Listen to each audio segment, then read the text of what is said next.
한능검 개념 강의 한 번에 몰아보기 선사시대부터 출발합니다. 자, 그럼 본격적으로 구석기 시대부터 시작해볼까요? 한반도의 구석기 시대는 지금으로부터 약 70만 년 전에 시작됐는데요. 이러한 구석기 시대에는 도구로 뗀석기를 사용했습니다. 말 그대로 돌을 떼어내서 사용했다고 보시면 되는데요. 대표적인 뗀석기로는 집게와 주먹도끼가 있습니다. 이게 집게고요. 이게 주먹도끼인데요. 가만히 보시면 그립감에 신경을 쓴 흔적이 보입니다. 이 시대 때 사람들도 나름대로 다 생각을 하고 도구를 만들었다는 사실. 이러한 뗀석기들은 후기 구석기로 갈수록 좀 더 디테일해지는데요. 이 순배 찌르기를 보시면 그 사실을 알 수 있습니다. 여기 보시면 밑에 이 순배 부분이 있죠?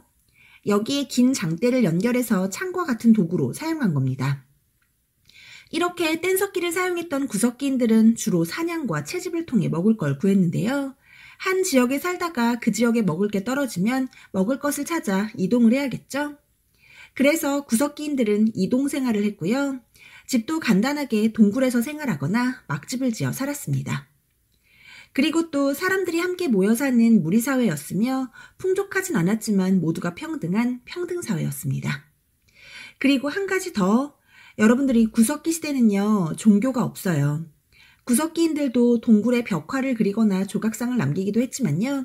그건 어디까지나 사냥의 성공과 풍요, 다산, 이런 걸 기원한 거라고 보셔야 됩니다. 흔히 자연물을 숭배하거나 동물을 숭배하는 등의 종교적 개념은 신석기 시대가 돼야 나타난다는 걸 잘 기억해 두세요. 그럼 다음으로 넘어가 한반도의 구석기 유적지를 좀 살펴볼까요? 먼저 경기도 연천 정곡리입니다. 중요합니다. 여러분이 경기도 연천 정곡리는 굉장히 의미가 있는 곳이에요. 한반도의 구석기 시대를 증명하는 증거인 주먹도끼가 쏟아진 곳이거든요. 사실 이게 발견되기 전까지는 서양인들이 가지는 우월주의로 아시아의 구석기는 집게만 사용하던 후진적인 구석기라는 평가가 있었는데요. 이게 딱 발견이 된 거죠. 사실 발견된 지 오래되진 않았어요. 1978년이었는데요. 놀랍게도 미국 병사에게 발견됩니다. 고고학을 전공했던 주한미군 그렉 보엔이 한탄강 유원지를 산책하다 발견했다고 하는데요. 이때 발견된 이 주먹도끼로 학계는 거의 뒤집어졌었죠. 아시아에서도 주먹도끼를 사용한 흔적, 그 증거가 되는 곳 경기도 연천 정곡리였습니다. 그리고 또 다른 구석기 유적지로는 공주 석장리랑 단양의 금굴, 그리고 청운 두루봉 동굴 등이 있는데요. 단양 금굴이나 두루봉 동굴은 동굴이잖아요. 아, 동굴, 구석기구나. 이렇게도 유추해내시면 좋겠죠? 자, 그럼 이제 신석기 시대로 넘어가 볼까요? 이 구석기에서 신석기로 넘어가는 아주 중요한 포인트가 하나 있죠? 바로 농경의 시작인데요. 우리는 이것을 신석기 혁명이라고 부릅니다. 정말 이 농사의 시작은 혁명이라고 불릴 만큼 인류의 삶을 180도로 바꿔놨는데요. 과연 인류의 삶이 어떻게 달라졌는지 1만 년 전으로 거슬러 올라가 볼게요. 한반도의 신석기는 기원전 8000년경에 시작됐는데요. 이 시기의 도구는 간석기입니다. 이제는 투박한 뗀석기를 벗어나 보다 정교하게 갈아서 사용을 했다는 건데요. 대표적인 간석기로는 갈돌과 갈판이 있습니다. 이를 통해 곡식들을 갈았다는 걸 유추할 수 있는데요. 이 또한 농사의 증거가 되고 있습니다. 이렇게 농사를 짓기 시작하자 인류는 더 이상 먹을 것을 찾아 이동할 필요가 없어졌는데요. 그래서 정착 생활이 시작됐고요. 이렇게 정착해서 살아야 하니 동굴이나 막집 말고 좀 제대로 된 주거 환경이 필요했겠죠. 그래서 신석기인들은 움집을 지어 생활했는데요. 움집은 동그란 형태로 땅을 판 반지하 형태의 집으로 가운데는 불을 피우는 화덕을 두고 생활했습니다. 또 의복도 이제는 만들어서 입기 시작했는데요. 이를 알려주는 유물로는 가락바퀴와 뼈바늘이 있습니다. 이게 가락바퀴인데요. 이 가운데 부분에 나무 막대기를 꽂아 빙빙 돌리면서 실을 자았다고 합니다. 이 가락바퀴 은근히 시험에 잘 나오니까요. 신석기 시대 유물로 잘 기억해 두세요. 그리고 이 시기부터 그릇이 등장하기 시작하는데요. 신석기 시대의 대표적인 토기로는 빗살무늬 토기와 이름미무늬 토기, 덧무늬 토기가 있습니다. 이 빗살무늬 토기는 정말 너무 유명하죠?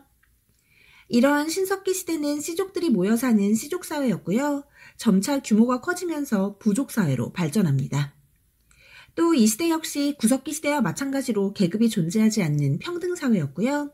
드디어 종교의 개념도 등장했는데요. 자연물을 숭배하는 애니미즘, 동식물을 숭배하는 토테미즘, 무당이나 주술을 믿는 샤머니즘 등이 이 시기 나타난 종교의 모습입니다. 그리고 이러한 신석기 시대의 유적지로는 대표적으로 서울 암사동이 있는데요. 중요합니다. 이 암사동 유적지에서 정말 많은 움집터와 빗살무늬 토기가 발견됐고요. 또 부산 동삼동 유적지도 있는데요. 여기는 좀 특징적인 게 폐총이 발견됐다는 겁니다. 폐총이란 조개더미를 말하는데요. 바닷가에 살던 신석기인들이 조개 껍데기를 한 곳에 모아둔 흔적이라고 보시면 됩니다. 그리고 또 봉산 지탐리 유적이나 양양의 오산리 유적, 제주의 고산리 유적도 시험에 왕왕 자료로 등장하니까요. 잘 기억해 두세요. 자, 이제 다음으로 청동기 시대로 넘어가 볼까요? 한반도의 청동기 시대는 대략 기원전 2000년경 정도라고 보시면 되고요. 이 시기부터 청동이 출현하기 시작하는데요. 대표적인 유물로는 비파용 동검이 있습니다. 중요합니다. 그리고 팔주령이라는 청동 방울도 있었는데요. 이는 제사도구로 쓰이던 물건이고요. 또 청동으로 거울을 만들기도 했는데요. 이 시기의 거울은 거친 무늬 거울입니다. 지금 보여드린 청동기 유물은 모두 무기 아니면 제사도구, 장신구 등인데요. 이를 통해 이 시기 계급이 출현했음을 유추해 볼 수 있습니다. 하지만 청동기 시대 때도 농사 등 일상생활에서는 여전히 간석기를 사용했는데요. 반달돌칼이 대표적입니다. 사실 이게 돌칼이라 석기시대 유물이라고 생각하시기 쉽지만요. 사실 청동기 시대 때도 청동은 무척 귀했기 때문에 일상생활에서는 보다 정교한 간석기를 사용한 겁니다. 한편 이 시기 농사기술이 발달하며 한반도 일부 지역에서 벼농사가 시작됐고요. 아무래도 농사를 짓기 좋은 환경을 찾아 앞에는 물이 흐르고 뒤에는 산이 있는 배산임수 지역에 촌락이 형성됐습니다. 그리고 주거 환경에도 변화가 생겼는데요.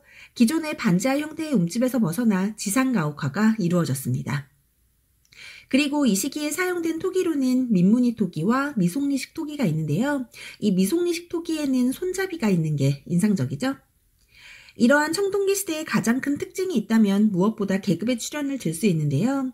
농업 생산량이 증대되면서 사유재산이란 개념이 생기고 빈부의 격차가 나타나면서 계급이 출현하게 된 것입니다. 그리고 이러한 계급의 출현으로 지배자가 등장하고 이 시기부터 군장국가가 등장했는데요. 그렇게 나타난 우리나라 최초의 국가가 바로 고조선인 것입니다.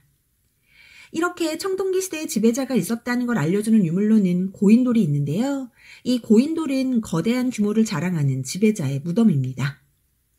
또 청동기 시대에는 고인돌 말고도 돌널 무덤이라는 무덤 양식도 있었는데요. 고인돌이랑 같이 기억해 두시면 좋겠죠? 이 고인돌이 좀 중요한 게요. 고인돌은 비파용 동검과 함께 고조선의 세력 범위를 알려주는 유물이니까요. 잘 기억해 두세요. 자, 그럼 마지막으로 철기시대로 넘어가 볼까요?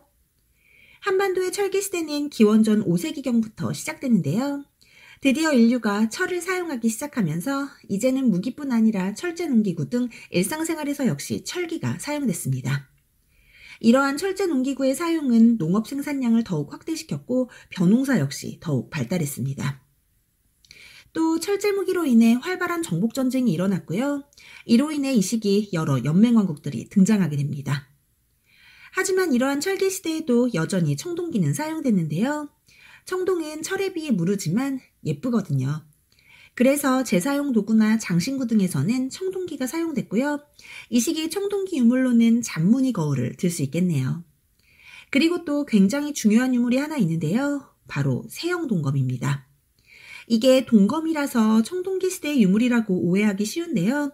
정확하게는 후기 청동기와 초기 철기 시대에 걸쳐 있다고 보셔야 됩니다.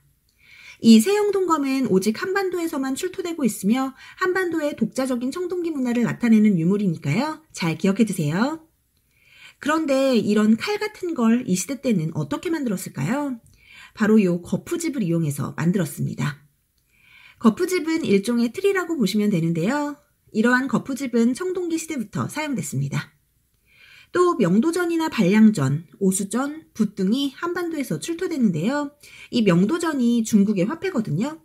근데 이게 한반도에서 출토가 됐다는 건 그만큼 중국과의 교류가 활발했다는 뜻입니다. 이게 바로 명도전인데요. 마치 칼같이 생겼죠? 한편 철기시대의 무덤 양식으로는 널무덤과 동무덤이 있는데요. 이렇게 항아리 2개를 이어붙인 형태의 동무덤이 철기시대의 무덤 양식이라는 걸 기억해 두시면 좋겠네요.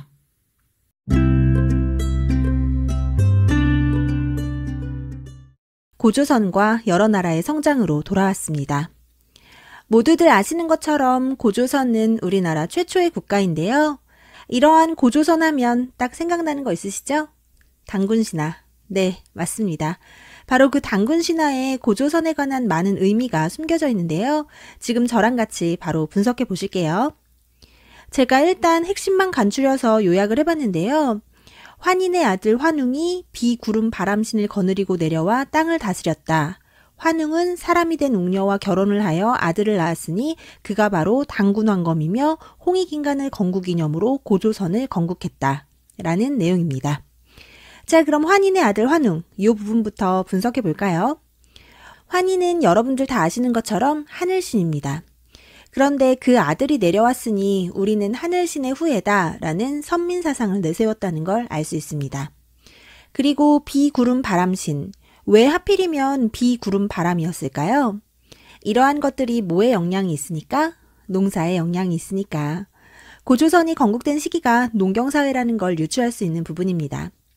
그리고 땅을 다스렸다. 다스렸대요. 지배층이 있었다는 거네요. 이 시대가 계급사회라는 걸 알 수 있겠죠? 그리고 사람이 된 웅녀. 왜 굳이 사람도 많은데 곰을 사람으로 만들어서 결혼했을까요? 바로 토테미즘입니다. 이 토테미즘은 동물을 숭배하는 사상을 말하는 건데요. 아마도 곰을 숭배하는 부족의 여자랑 결혼을 했겠죠? 진짜 곰이 사람이 되진 않았을 거 아니에요. 그죠? 암튼 여러분, 이 결혼에도 의미가 있어요. 환인의 아들 환웅이니까 아마도 하늘신을 믿는 부족이랑 곰 부족이랑 통합을 해서 고조선이 건국됐다고 볼 수 있을 겁니다. 부족 간의 통합. 근데요, 환웅은 내려왔잖아요. 아마도 이주민일 거고 곰은 원래 그 땅에 살고 있었기 때문에 토착민이라고 볼 수 있을 것 같아요. 즉 이주한 부족과 토착 부족과의 결합이다 라고 보시면 좋겠네요.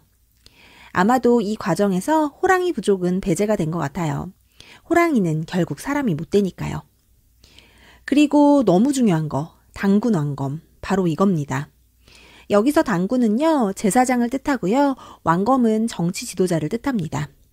제사장과 정치 지도자가 같은 사람이었다, 즉 재정일치의 사회였다라는 걸 알 수 있겠죠? 이 고조선이 재정일치 사회였다는 건 정말 중요한 포인트입니다. 이게 청동기 시대 군장국가의 특징이기도 하니까요. 잘 기억해 두세요. 암튼 이렇게 건국된 고조선은 랴오닝을 중심으로 성장하기 시작해 한반도 북부까지 그 영역이 확대됐는데요. 이러한 고조선의 세력 범위를 알려주는 유물엔 비파용 동검과 탁자식 고인돌이 있습니다. 요거 지난 시간에도 중요하다고 말씀드렸었죠? 이러한 고조선은 기원전 4세기경 중국의 연과 대립할 만큼 크게 성장했는데요. 부왕이나 준왕 등 강력한 왕이 등장해 왕위를 세습하기도 했고요. 왕의 세력을 뒷받침해주는 관직인 상, 대부, 장군 등이 존재하기도 했습니다. 또 고조선에는 팔조법이라는 강력한 법이 있었는데요. 이를 통해 고조선의 사회 모습을 유추해 볼 수 있습니다. 현재는 3가지만 전해지고 있는데요. 같이 한번 살펴볼게요. 사람을 죽인 자는 즉시 죽인다. 남에게 상처를 입힌 자는 곡식으로 갚는다. 도둑질을 한 자는 노비로 삼는다. 이를 통해 당시 고조선의 사회가 생명과 노동력을 중시했으며 사유재산을 인정한 농경사회였다는 걸 알 수 있고요. 이 노비라는 단어를 통해 이 시대가 계급사회라는 것 역시 유추할 수 있겠죠? 이렇게 고조선은 나름 시스템을 갖추고 있는 탄탄한 국가였는데요. 이러한 고조선에 위기가 찾아옵니다. 바로 연의 침입인데요. 기원전 3세기 초 연의 장수 징계가 병력을 이끌고 고조선을 공격해 고조선이 한번 휘청하게 됩니다. 그리고 2세기 초 연에서 내려온 위만이 세력을 키워 결국 준왕을 몰아내고 왕위에 오르는데요. 이때부터 위만조선이 시작됩니다. 이때 위만과 함께 내려온 중국의 유이민들 덕분에 한반도에서도 본격적인 철기시대가 열리고요. 위만은 진번과 임둔을 복속시키는 등 세력을 더욱 확장하게 됩니다. 그리고 이렇게 세력을 확장한 위만조선은 중국의 한과 한반도 남쪽의 진을 연결하는 중개무역으로 크게 성장하는데요.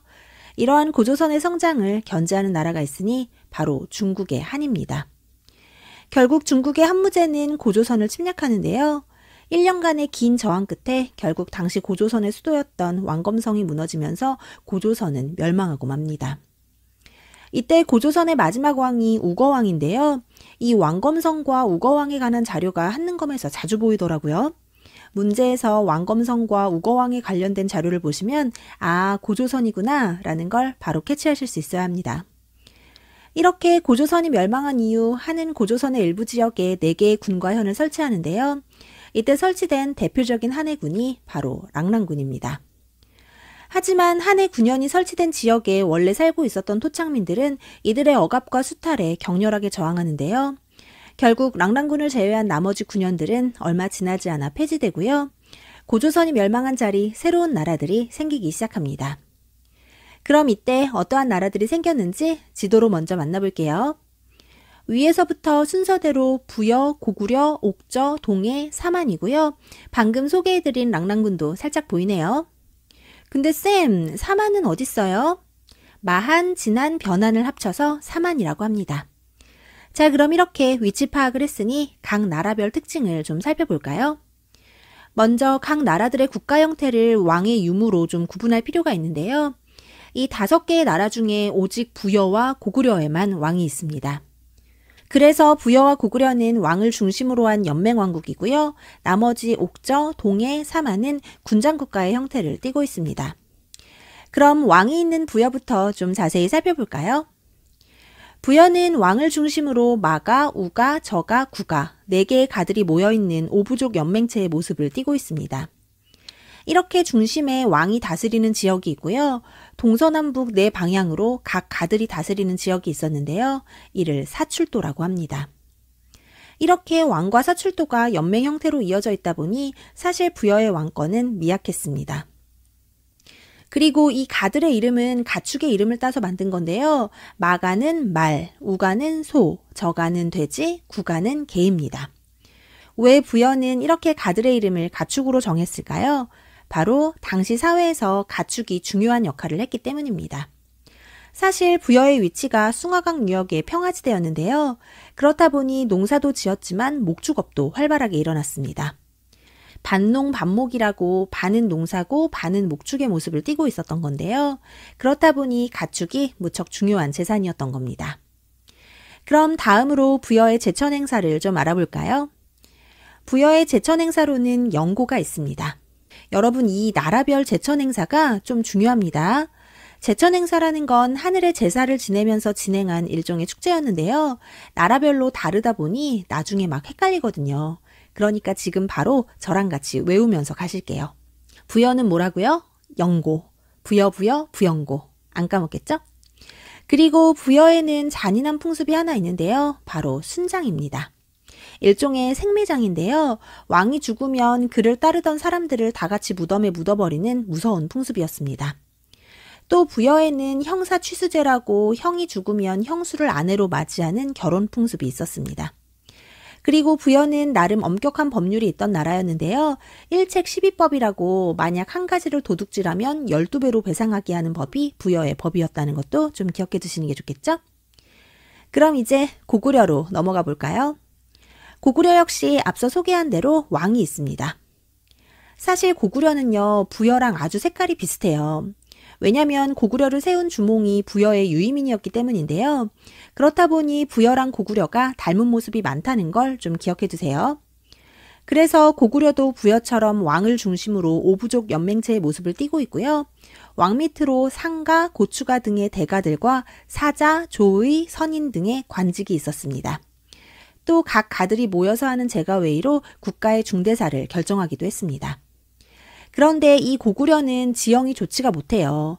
산악지대다 보니까 농사가 잘 안 되거든요. 근데 힘은 또 좀 세요. 그래서 약탈 경제를 통해 성장합니다. 주된 타겟은 가깝고 상대적으로 약한 옥저가 되겠네요. 그리고 고구려의 제천행사로는 동맹이 있습니다. 제천행사 나왔죠? 그럼 요건 또 어떻게 외우냐? 고구려, 동맹, 고동. 고동이 참 맛있다 라고 외우시면 됩니다. 그리고 고구려는 결혼 풍습으로 서옥제라는 게 있는데요. 지금으로 말하자면 일종의 대릴사위제랑 비슷합니다. 결혼을 하면 남자가 여자 쪽 집, 즉 처갓집에서 어느 정도 사는 거예요. 같이 살면서 일도 해주고 그러다가 자기 아이가 어느 정도 성장하면 처가를 떠나게 되는데 이를 통해 당신은 노동력이 귀한 사회였구나 라는 걸 유추해 볼 수 있겠죠? 또 고구려는 부여랑 비슷하다고 했잖아요. 부여의 형사취수제나 일책시비법 등은 고구려에도 마찬가지로 존재했다는 걸 잘 기억해 두시고요. 한 가지 더, 고구려는 각 집집마다 부경이라는 창고가 있었다고 합니다. 요게 한능검 48의 2번 문제 정답이었거든요. 놓치지 말고 잘 기억해 두셔야겠죠? 자, 그럼 이제 옥저로 넘어가 볼게요. 옥저는 앞서도 소개했던 것처럼 왕이 없습니다. 군장이 다스리는 사회인데요. 이 군장을 읍군 또는 삼로라고 불렀습니다. 그리고 옥저는 바다 근처에 위치하고 있었기 때문에 해산물이 풍부하고 소금도 많이 났습니다. 하지만 이렇게 수확한 소금이나 해산물을 고구려의 공납으로 많이 바쳐야 했는데요. 이렇게 고구려에게 수탈당하던 옥저는 결국 나중에 고구려에게 멸망합니다. 또 옥저에는 골장제라고 부르는 가족 공동무덤이 있었고요. 옥저의 결혼 풍습은 민며느리제입니다. 고구려랑은 반대로 며느리가 어릴 적부터 시집갈 집에 살다가 결혼을 하는 건데요. 이 또한 노동력을 중시했기 때문이었겠죠? 이 고구려와 옥저의 결혼 풍습은 좀 구분해서 기억을 해두셔야 됩니다. 그리고 옥저는 제천 행사가 없습니다. 기록이 남아있지 않아요. 와, 개꿀. 외울 거 하나 줄었네요. 그럼 다음으로 동해로 넘어가 볼까요? 동해 역시 왕이 없고 옥저처럼 읍군 삼로라 불리는 군장이 다스리는 사회였습니다. 옥저와 마찬가지로 바닷가 근처에 위치하다 보니 해산물이 풍부하고 농경에 유리했고요. 특산물로는 짧은 활인 당군과 과하마, 요건 조랑말이고요. 반어피, 요건 물개가죽입니다. 이 시기에는 동해바다 근처에 물개가 그렇게 많았다고 해요. 암튼 이렇게 자원이 풍부했던 동해 역시 옥저만큼은 아니었지만 고구려의 압박을 받기도 했습니다. 그리고 동해에서 중요한 거 바로 책화인데요. 책화가 뭐냐면 다른 부족의 영역을 침범하면 벌을 주는 풍습이에요. 부족 간의 질서를 유지해주는 풍습이었다고 보시면 됩니다. 또 동해에서는 씨족끼리는 결혼하지 않아요. 다른 부족과의 결혼만 가능했는데요. 이를 조괴혼이라고 합니다. 그리고 제천행사, 동해의 제천행사는 무천입니다. 자, 드디어 돌아왔네요. 림쌤의 암기 꿀팁. 동해, 무천, 동무. 이거요. 책화랑 같이 좀 외울게요. 책화 거꾸로 하면 화책이잖아요. 동해, 화책, 동화책. 동무가 같이 동화책을 읽는다. 너무 유치하다고요? 아니에요. 원래 유치한 게 기억에 더 오래 남는 겁니다. 동해, 무천, 책화. 동무가 동화책을 읽는다. 잘 기억해 두세요. 그리고 동해의 집터는 철자형, 여자형이었습니다. 이렇게 생겼네요. 그럼 이제 마지막으로 사만에 대해 살펴볼까요? 사만은 마한, 진한, 변한을 합쳐서 사만이라고 한댔잖아요. 이 사만 중에 특히 변한은 철이 아주 유명해요. 그래서 일본과 랑랑에 철을 수출하기도 했습니다. 사만 역시 왕이 없고요. 군장을 신지 또는 읍차라고 불렀습니다. 그런데 사만은 좀 독특한 게 하나 있어요. 바로 신지와 읍차 외에 천군이라는 직책이 있었는데요. 이 천군은 제사장입니다. 군장은 신지 읍차, 제사장은 천군, 즉 정치 지도자와 제사장이 따로 있었다는 건데요. 이를 통해 알 수 있는 사실, 바로 사만은 재정분리 사회였다는 겁니다. 중요합니다. 특히 이 천군이 제사를 주관하는 소도라고 하는 지역이 있는데요. 이 지역엔 범죄자가 들어가도 군장이 따라가서 잡지를 못했다고 하니 군장 못지않게 천군의 권위도 막강했던 것 같아요. 그리고 사만은 지리적으로 한반도 남쪽에 위치해 있다 보니 벼농사가 발달했고요. 그로 인해 두레라는 풍습도 있었습니다. 그리고 사만은 제천 행사를 1년에 2번 지냈다고 하는데요. 5월에 있었던 수린날과 10월에 있었던 계절제가 지금의 단오와 추석으로 이어지고 있는 게 아닌가 싶네요.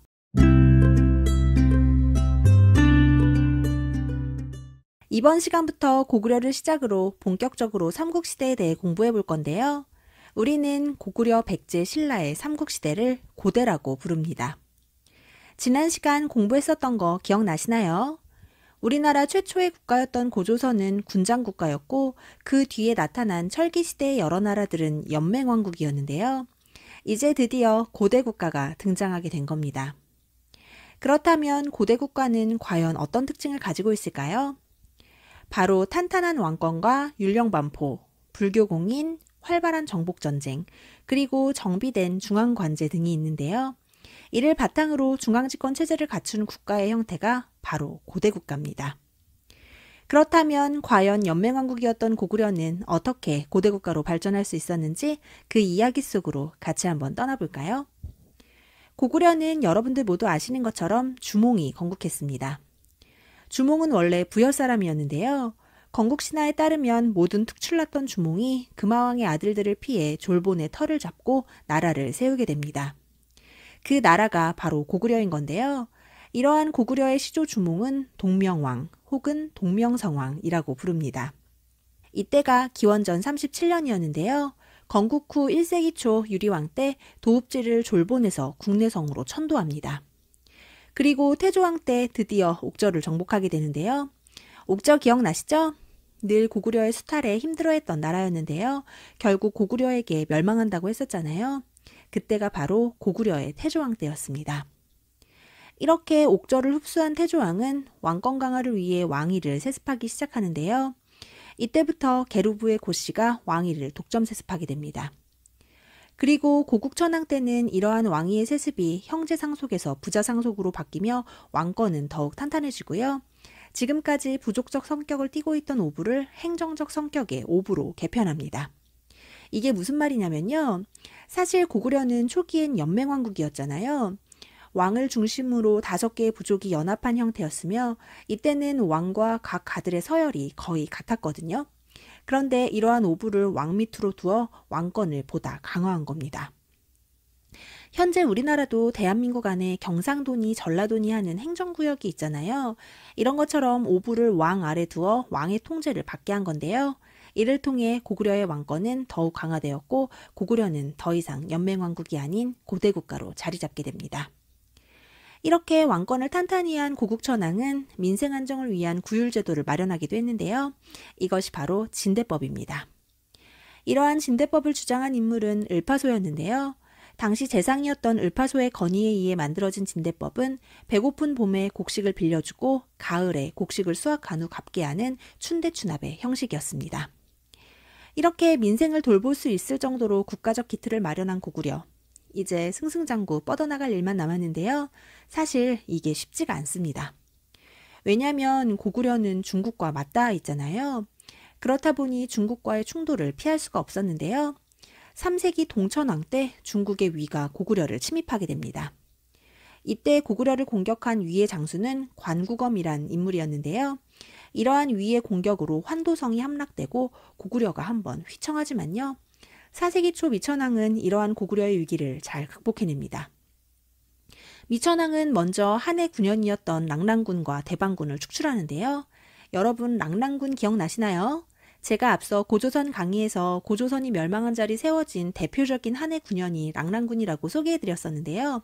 이 랑랑군 어서 많이 들어보셨죠? 호동왕자와 랑랑공주의 러브스토리. 호동왕자를 사랑한 랑랑공주는 결국 사랑을 선택해 자명고를 찢어버리잖아요.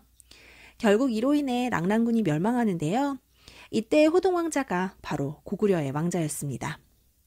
암튼 이렇게 미천왕은 랑랑군과 대방군을 축출하고 요동의 서안평을 점령하며 요동으로 진출하는데요.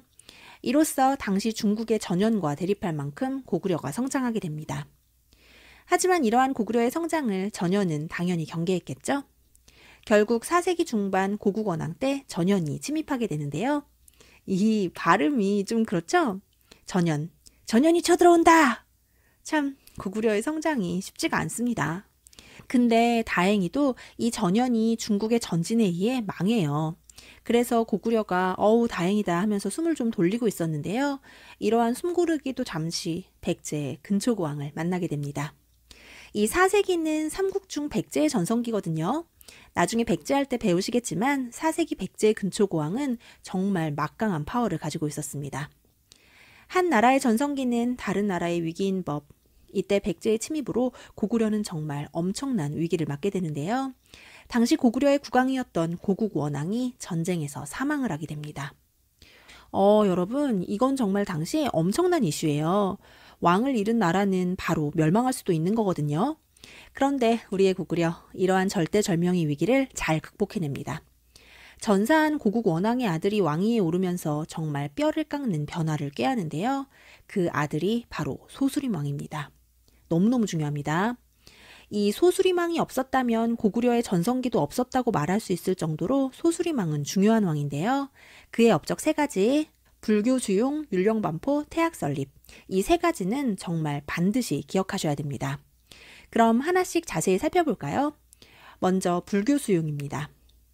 소수림왕은 불교를 중국의 전진에서 받아들이는데요. 이는 보다 강력한 왕권 강화를 위함이었습니다. 사실 이때 불교에는 왕죽불 사상이 있었는데요. 왕이 곧 부처라는 사상을 통해 왕권 강화를 꾀한 겁니다. 그리고 율령을 반포하는데요. 율령은 쉽게 말해 법입니다. 소수림왕은 고국원왕의 사망 이후 고구려의 체제가 붕괴될 위기에 처했을 때 율령을 반포해 국가를 안정적으로 다스리고 사회 질서를 유지하게 됩니다. 그리고 태학은 인재 양성과 더불어 국왕을 서포트해줄 인재를 등용하기 위해 설립했습니다. 이러한 소수림왕의 노력으로 고구려는 중앙집권 체제의 기틀을 마련하게 되는데요. 이렇게 잘 닦여진 판 위에 정복군주의 대명사인 광개토 태왕이 등판하며 고구려의 전성기가 시작되는 것입니다. 그리고 그의 아들 장수왕 때 고구려는 그야말로 최고의 전성기를 누리게 되는데요. 지금부터 고구려의 전성기를 이끈 두 왕, 광개토 태왕과 장수왕에 대해 자세히 한번 살펴보도록 하겠습니다. 먼저 광개토 태왕인데요. 워낙 유명하죠? 활발한 정복전쟁을 통해 고구려의 광활한 영토를 확보한 왕인데요. 먼저 남으로는 백제를 공격해 한강 이북을 차지합니다. 이때는 한강 유역 전체를 다 차지한 건 아니에요. 한강 이북만입니다. 그리고 북으로는 후연을 공격해 요동 지역을 확보하고요. 거란을 공격해 만주 일대를 장악하기도 합니다. 이렇게 넓은 영토를 확보한 광개토 태왕은 신라에 침입한 왜구를 격퇴해주기도 했는데요. 4세기 말 신라의 뇌물말입간 때 왜구가 쳐들어와요. 그런데 이게 감당이 안 됐던 신라는 고구려의 도움을 요청하게 되고 이에 고구려의 군대가 내려온 겁니다. 이때 고구려의 기마병을 피해 왜구들은 금간가야까지 도망을 치는데요. 이를 격퇴하는 과정에서 금간가야가 쇠퇴하는 결과를 초래하기도 했습니다. 정말 고구려의 영향력이 엄청나죠? 그리고 이때의 도움으로 신라는 고구려에게 내정 간섭을 받게 되는데요. 이를 알려주는 중요한 유물이 하나 있습니다. 바로 호우명 그릇인데요. 너무 중요합니다, 여러분. 이게 경주 호우총에서 발견된 청동 그릇인데요. 밑에 보면 광개토지 호태왕이라는 글씨가 새겨져 있습니다. 이게요, 고구려가 아닌 신라의 무덤에서 발견됐다는 건 당시 신라에 미치는 광개토 태왕의 영향력이 정말 막강했다는 겁니다. 이를 통해 고구려와 신라의 관계를 알 수 있겠죠?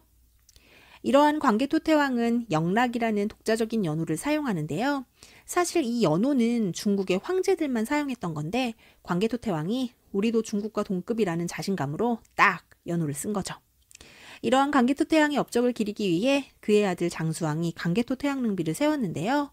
와우, 크기 좀 보세요. 옆에 사람 서 있는 거 보이시죠? 이게 높이만 무려 6.39m고요. 무게는 무려 37톤에 달한다고 합니다. 어마어마하죠? 그런데 이 광개토 태왕이 안타깝게도 젊은 나이에 일찍 사망합니다. 그래서 그의 아들 장수왕이 그 바톤을 넘겨받아 고구려의 최전성기를 누리게 되는데요. 5세기 장수왕 때의 고구려의 전성기 모습 지도로 만나보시죠. 아주 북으로 남으로 쭉쭉 뻗어 있는 거 보이시죠? 이렇게 넓은 영토를 확보해 전성기를 누렸던 장수왕은 뛰어난 외교 정책의 달인입니다. 아버지인 광개토 태왕이 엄청난 정복군주였다면 그의 아들 장수왕은 뛰어난 책략가라고 봐도 과언이 아닌데요. 사실 앞서도 말씀드렸지만 고구려는 중국과 국경이 맞닿아 있어서 중국과의 대립을 피할 수가 없었는데요. 이 당시 중국 역시 혼란기였습니다. 위진남북조 시대였는데요. 장수왕은 이 시기 중국의 최강자인 북위에 사신을 보내 선물을 주면서 최대한 친선 관계를 누리고자 노력합니다. 이러한 과정에서 장수왕이 북위에 엄청난 조공을 갖다 바친 조공왕이다 라는 일각의 시선이 있기도 한데요. 하지만 그런 것 같아요. 외교는 첫째도 둘째도 국익이잖아요. 국익을 위해 낮춰야 할 때는 낮출 줄 아는 융통성을 장수왕이 가지고 있지 않았나 싶습니다. 암튼 이 덕분에 북위와의 관계가 나름 평탄합니다. 실예로 고구려의 남하 정책으로 힘들어진 백제의 계로왕이 북위를 찾아가 함께 고구려를 치자고 제안하는데요. 북위가 이를 거절합니다. 그리고 장수왕은 또 북이 외에도 중국의 다른 나라들과도 균형 있는 외교를 통해 북방을 안정화시켰는데요. 이렇게 북쪽이 안정되고 나니 시선을 남쪽으로 돌려야겠죠? 장수왕의 남하 정책이 시작되는데요. 먼저 도읍지를 국내성에서 평양으로 옮깁니다. 이러한 고구려의 행보는 백제와 신라에게 엄청난 위협으로 다가왔는데요. 이에 신라와 백제는 군사동맹으로 나제동맹을 맺게 됩니다. 하지만 이러한 나제동맹도 장수왕을 이길 순 없어요. 장수왕은 결국 백제를 공격해 한강 유역을 완벽하게 차지합니다. 여러분이 한반도에서 한강 유역이 가지는 의미는 굉장히 큽니다. 한강을 차지한 나라가 바로 전성기를 이끌고 있는 나라이기 때문인데요. 이때 고구려가 한강을 차지하고 백제의 수도였던 한성을 함락시키며 5세기 전성기의 주인공으로 등극하게 됩니다. 그리고 복수를 해야겠죠? 백제의 계로왕을 전사시킵니다. 앞서 백제의 근초고왕 때 고구려의 고국원왕이 전사한다고 말씀드렸잖아요. 이번엔 고구려 차례네요. 피해 복수. 이때 백제 입장에서는 엄청난 국가의 위기였겠죠? 암튼 고구려는 이러한 남하 정책을 통해 한강 이남과 한반도의 중부 지역을 장악하게 됩니다. 이 당시 충청북도인 충주까지도 다 고구려의 영역이었는데요. 이를 알려주는 유물이 있죠? 바로 충주고구려비입니다. 이 충주고구려비는 고구려가 한강 이남까지 진출한 사실을 알려주는 중요한 유물이니까요. 잘 기억해 두시기 바랍니다. 이렇게 5세기는 고구려의 시대였는데요. 과연 이 강력했던 고구려가 어떻게 서서히 저물어가는지 그 뒷이야기는 다음 시간에 계속 이어가도록 하겠습니다.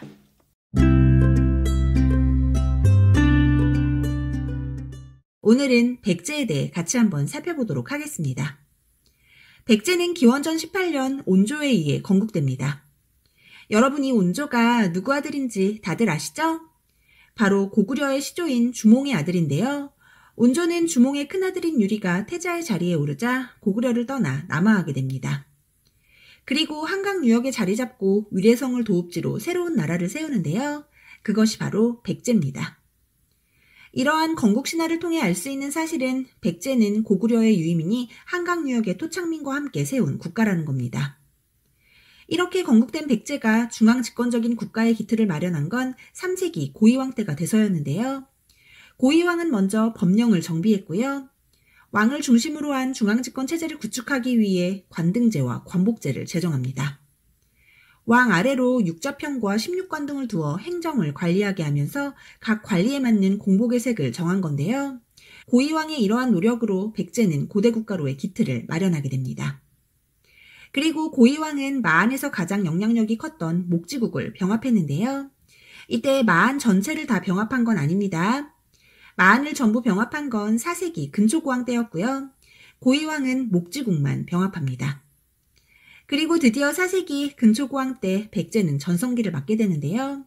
국가의 기틀을 다진 건 비록 고구려보다 늦었지만 삼국 중 가장 먼저 전성기를 맞게 된 백제.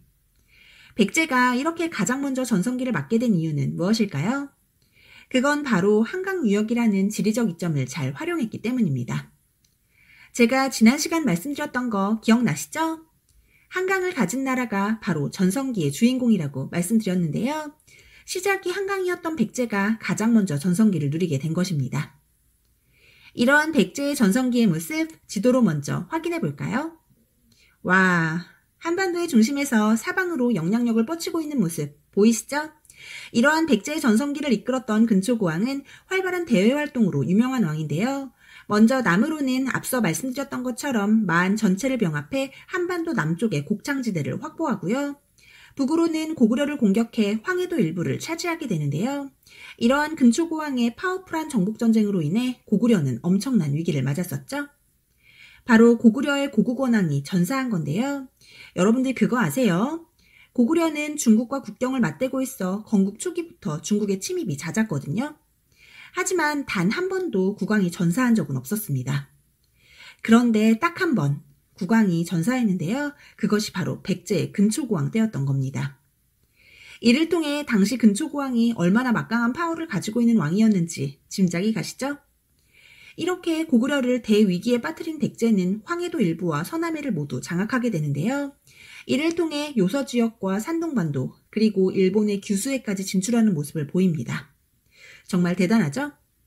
이러한 근초고왕은 활발한 대외교류를 했던 왕으로도 유명한데요. 중국의 동진과 국교를 체결했으며 외와도 긴밀하게 교류했습니다.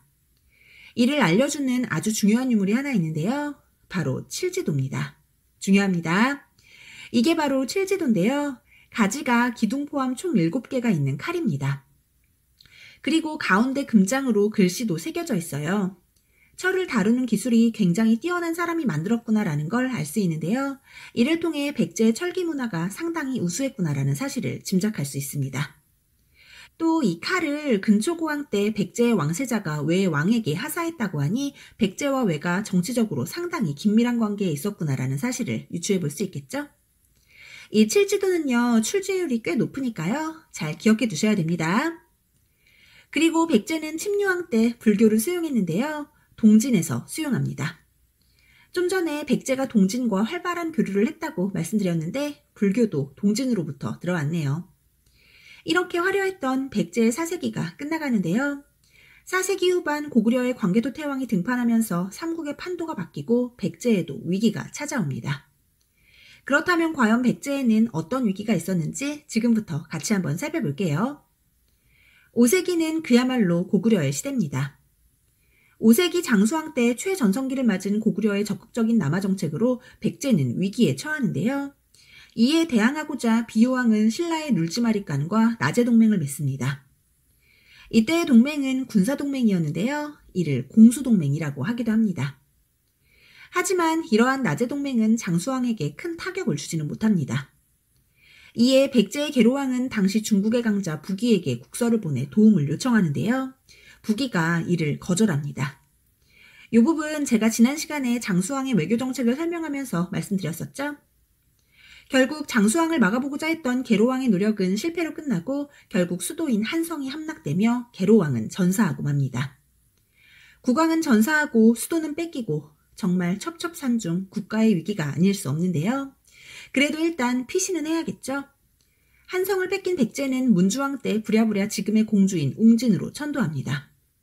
비록 귀한 한강유역을 뺏겼지만 그래도 이렇게 무너질 순 없겠죠? 백제의 동성왕은 이러한 국가의 위기를 극복하기 위해 노력하기 시작하는데요. 먼저 나제 동맹을 강화합니다. 신라 귀족의 딸을 아내로 맞이해 결혼을 통해 보다 신라와 끈끈한 관계를 맺은 건데요.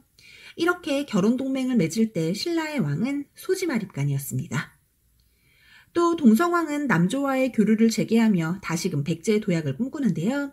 이러한 백제의 중흥 노력은 6세기 무령왕과 성왕 때 더욱 활발하게 일어납니다. 그렇다면 백제의 중흥을 위해 이들은 어떤 노력을 했는지 무령왕부터 만나볼까요? 무령왕은 먼저 귀족 세력을 통제해 왕권을 강화하고요. 한편으로는 군사력을 키우기도 했습니다.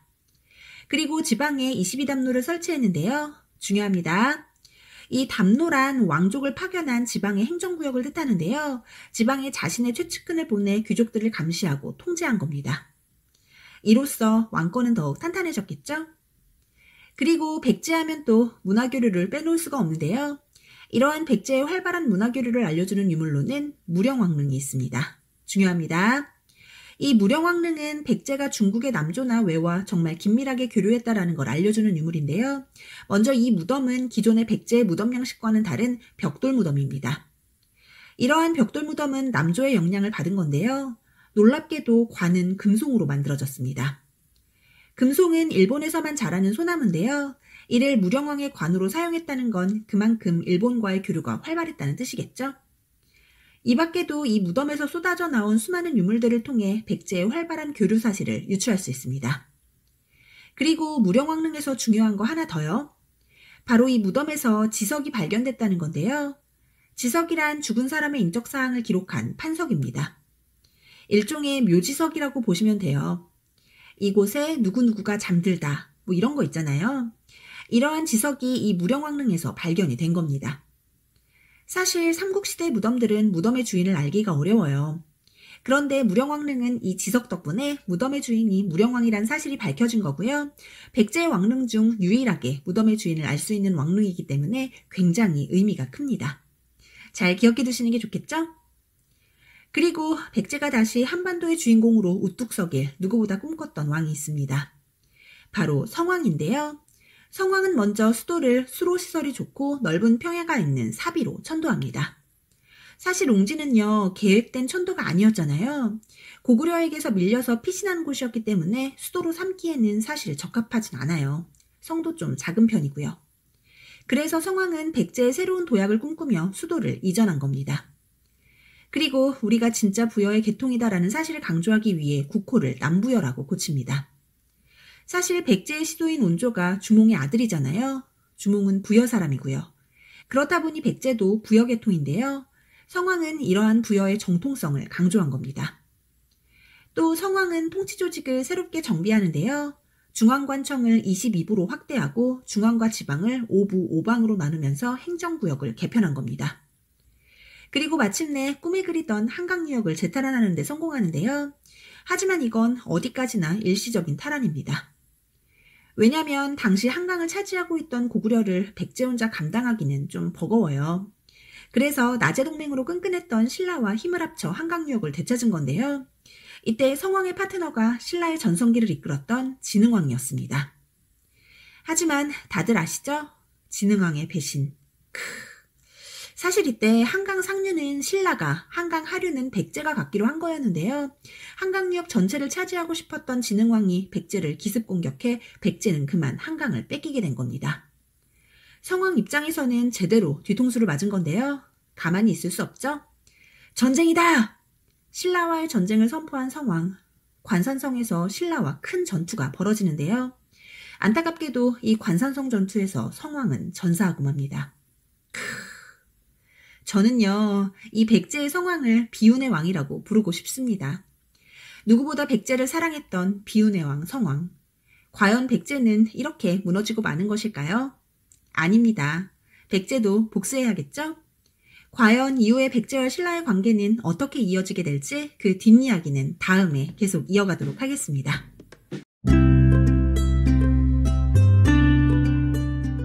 신라는 삼국 중 가장 늦게 국가의 모습을 갖췄지만 결국 삼국의 최종 승자가 되는 나라인데요.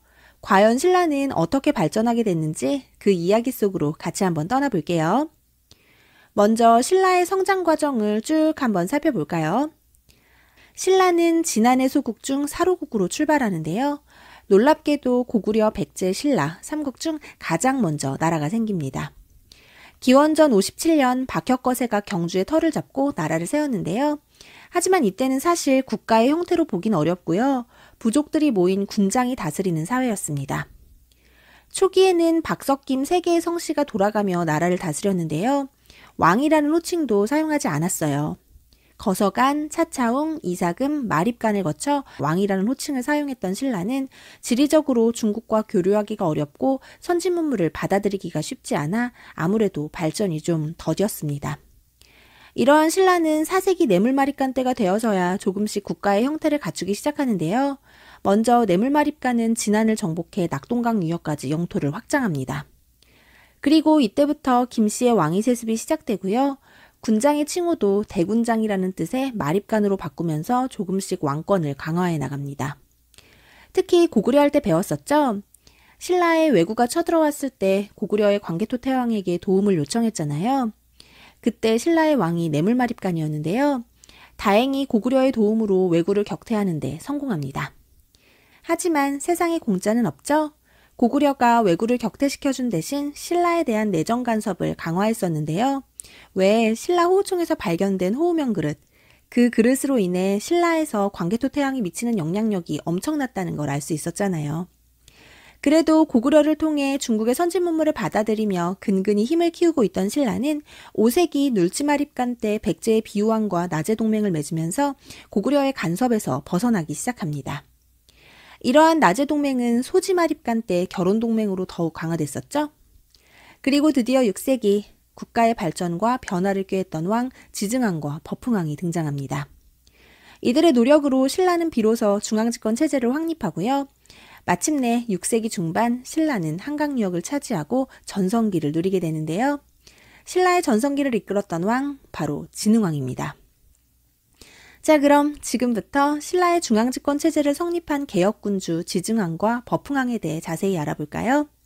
먼저 지증왕입니다. 지증왕은 우선 나라의 이름을 신라라고 정하고 비로소 왕이라는 호칭을 사용하기 시작합니다. 그리고 왕권 강화를 위해 지방행정 조직을 개편하는데요. 지방을 주와 군으로 나누고 중앙에서 관리를 파견해 지방을 다스리게 했습니다. 또 정복전쟁의 일환으로 이사부를 시켜 우상국을 정복하는데요. 우상국은 지금의 울릉도입니다. 그리고 지증왕은 농업 생산량을 늘리기 위해 우경을 장려하는데요. 농사에 소를 이용하는 우경으로 인해 신라의 농업 생산량이 비약적으로 증가하고 상업 역시 발달하기 시작합니다. 이러한 상업의 발달로 경주에 시장도 생기는데요. 이를 동시라고 하고요. 이러한 동시를 관리 감독하는 관청인 동시전도 세웁니다. 또 지증왕은 순장도 금지해요. 순장, 이거 어서 많이 들어보셨죠? 왜 예전에 부여 공부할 때 왕이 죽으면 그를 따르던 사람들을 껴목걸이로 같이 생매장하는 무서운 풍습이 있다고 했었잖아요. 그게 바로 순장이었는데요. 이 순장이 부여에만 있었던 건 아니에요. 신라에도 있었는데 지증왕이 이 풍습을 금지한 겁니다. 사실 고대는 노동력이 경제력인 사회입니다. 그런데 멀쩡히 산 사람을 생매장으로 죽여버린다는 건 굉장히 비생산적인 일이었던 거죠. 특히 발전기인 신라는 노동력과 군사력이 중요했기 때문에 이 풍습을 금지시킨 겁니다. 그리고 사실 순장이라는 제도가 엄청 비인간적인 풍습이기도 했고요. 지증왕, 생각보다 업적이 좀 많죠? 잘 정리해 두시기 바랍니다. 다음으로는 버풍왕인데요. 여러분이 버풍왕이요, 또 좀 중요한 왕입니다. 제가 예전에 고구려 할 때 너무너무 중요한 왕이 있다고 말씀드렸었는데 기억나시나요? 고구려의 개혁군주 바로 소수림왕이었는데요. 고구려에 소수림왕이 있다면 신라에는 버풍왕이 있습니다. 그렇다면 버풍왕은 신라의 개혁군주로 어떤 업적을 남겼는지 같이 한번 살펴볼까요? 버풍왕은 먼저 율령을 반포해서 17관 등의 통치 질서를 확립하고요. 모든 관리의 공복을 제정합니다. 그리고 국정을 총괄하는 재상인 상대 등을 설치하고 병부 역시 설치합니다. 이 병부라는 건 군사 업무를 총괄하는 관청인데요. 이러한 병부의 설치로 군사 업무가 체계화됐을 뿐 아니라 국왕의 병권 장악이 가능해졌습니다. 또 버풍왕은 신라의 폐쇄적인 신분제도인 골품제를 정비한 왕이기도 합니다. 그리고 버풍왕 하면 너무 중요한 업적이 있죠? 바로 불교공인인데요. 이 신라의 불교공인 과정은 참 어려움이 많았어요. 버풍왕이 불교를 공인하고 싶은데 귀족들의 반발이 너무 심했던 거죠. 사실 불교는 외래 종교잖아요. 신라의 폐쇄적인 사고방식에서는 이 종교가 너무 낯설었던 겁니다. 그래서 버풍왕은 이차돈이라고 하는 승려를 희생시킵니다. 이 이차돈이 죽었을 때 하얀 피가 뿜어져 나오고 하늘에서는 꽃잎이 날렸대요. 그걸 보고 역시 불교는 좋은 것이야 하면서 불교를 공인한 건데요. 진짜로 하얀 피가 나오고 꽃이 날리진 않았겠죠? 일종의 퍼포먼스였을 텐데요. 어쨌든 이러한 이차돈의 순교로 어렵게 불교를 공인한 버풍왕은 이를 통해 왕권을 더욱 강화합니다. 이렇게 순교한 이차돈, 순교비가 남겨져 있는데요. 바로 이겁니다. 그리고 또 버풍왕은 금관가야를 병합합니다. 이 금관가야가 4세기 고구려의 외국역퇴 과정에서 쇠퇴했다고 했었던 거 기억나시나요? 근데 그때 금관가야가 완전히 멸망했던 건 아니에요. 금관가야가 신라에 병합된 건 버풍왕 때라는 걸 좀 기억해 두세요. 이런 여러 가지 업적을 남긴 신라의 개혁군주 버풍왕. 놀랍게도 연호를 사용했는데요. 건원이라는 연호를 사용했습니다. 그리고 드디어 신라의 전성기가 찾아옵니다. 6세기 중반인데요. 지도로 먼저 확인해 볼까요? 와우, 대단하죠? 한반도의 작은 나라 사로국이 이렇게 쭉쭉 뻗어나갈지 누가 예상이나 했겠어요? 신라의 전성기를 이끌었던 왕, 진흥왕입니다. 우선 진흥왕은 국가의 기반을 탄탄히 하는데요. 먼저 불교를 장려해 황룡사를 건축하고 불교 교단을 정리합니다. 그리고 화랑도를 정비하는데요. 이 화랑도가 진짜 신의 한 수였죠. 화랑도를 국가적인 조직으로 개편해 인재를 양성했는데요. 이게 나중에 삼국통일의 기반이 된 겁니다. 이 화랑도는 화랑과 낭도로 구성되는데요. 화랑은 귀족의 자제지만 낭도는 신분의 제약이 없습니다. 사실 신라는 골품제라는 폐쇄적인 성격의 신분제도가 있었는데요. 한편으로는 화랑도를 통해 민족을 융합하고자 하는 노력을 한 겁니다. 이 화랑도에서 사용한 규율이 세속오개였다는 것도 기억해 두시면 좋겠죠? 자, 이렇게 국가의 기반을 다졌으니 전성기를 이끌었던 왕답게 영토 확장을 해야겠죠? 드디어 한강 유역이 신라께 되었습니다. 사실 이렇게 한강 유역을 차지한 건 지난 강의에서도 말씀드렸던 것처럼 백제의 성왕과 함께 이뤄낸 건데요. 처음에 약속은 신라는 한강 상류를, 백제는 한강 하류를 갖기로 한 거였습니다. 근데 이 진흥왕이 욕심이 생긴 거죠. 백제의 뒤통수를 딱 후려치고 한강 유역 전체를 차지합니다. 뭐 사실 그래요. 인간적으로 보면 이러면 안 되는 거죠. 근데 진흥왕은 한나라의 왕이잖아요. 오로지 국익만을 생각한 겁니다. 백제에게는 철천지 원수지만 신라에서는 영웅이었겠죠? 암튼 진흥왕이 한강 유역을 장악한 덕분에 신라는 중국과의 직접 교류가 가능해졌습니다. 또 진흥왕은 대가야도 정복하는데요. 아까 버풍왕이 금강가야를 병합한다고 했었죠? 진흥왕은 대가야입니다. 이렇게 대가야를 정복할 때 활약한 장군 역시 우상국을 정벌했던 이사부였습니다. 그리고 지도에서 확인할 수 있듯이 고구려를 공격해 함경도 해안까지 진출했는데요. 이러한 진흥왕은 영토 확장을 기념하며 비석들을 세우기 시작합니다. 이러한 비석에는 단양 적성비와 북한산 순수비를 비롯한 4개의 순수비가 있습니다. 이렇게 화려한 6세기를 이끌었던 신라. 이러한 신라가 그 기세를 몰아 계속 승승장구해서 삼국을 통일하는 건 아니에요. 7세기 때 또 피 튀기는 삼국의 이야기가 남아있는데요. 그 뒷이야기는 다음 시간에 계속하기로 하고요.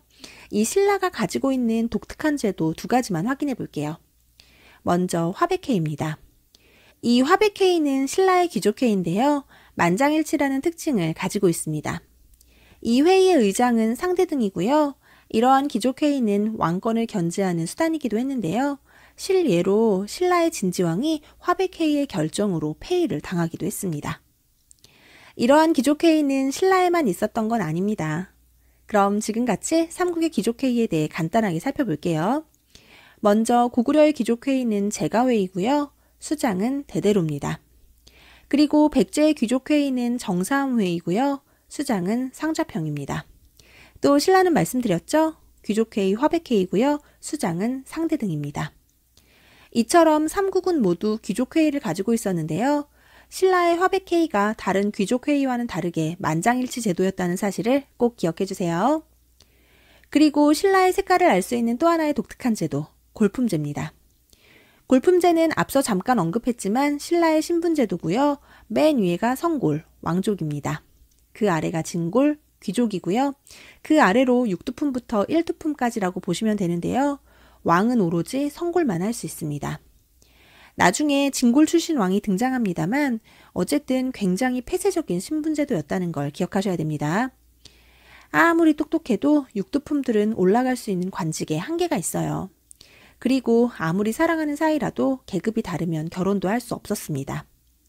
또 이 밖에도 집의 크기나 수레의 크기 등 개인의 일상생활까지 철저하게 규제했던 폐쇄적인 신분제도, 골품제를 잘 기억해 두시기 바랍니다.